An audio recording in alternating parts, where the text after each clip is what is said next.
Assalamualaikum warahmatullahi wabarakatuh. Sampurasun nepangkeun nami abdi Devina Novelia abdi kawihti SMA Negeri Hiji Majalaya kelas 11 IPS 4. Ngadegna abdi dina waktos ieu bade nyangakeun pidato anu temana kebersihan lingkungan. Langkung ti payun urang panjatkeun puji sinareng syukur ka kadirat Ilauhi Robi kalayan hidayah sareng inayahna urang tiasa kempel dina tempat ieu.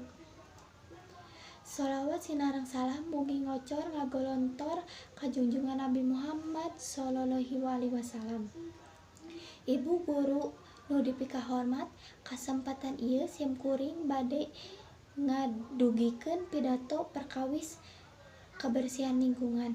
Janten urang sadaya kada atawa wajib ngajaga lingkungan sareng awak nyarira pikeun urang sadaya tiasa ngajaga tina sagala panyakit. Kumargi kitu urang kedah ningkatkeun pola hirup sehat kanggo kapayuna di kawitan ti ayeuna.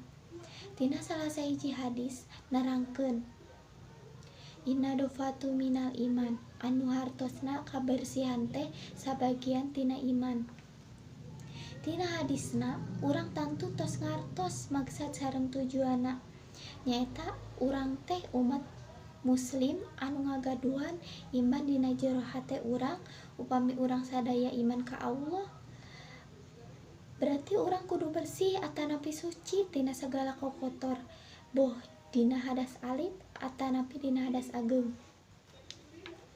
Nu nyababkeun urang teu suci bersih eta sadaya teh nu didasarkeun dina bersihna jeung sucina urang sareng lingkungan di sakitar urang. Kabersihan sakola oge kudu urang jaga.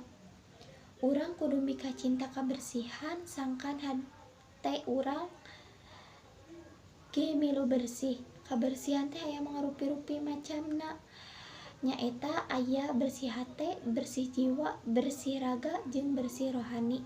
Tah urang teh kudu janten jalmi anu kaasup jalma bersih sadayana. Hayu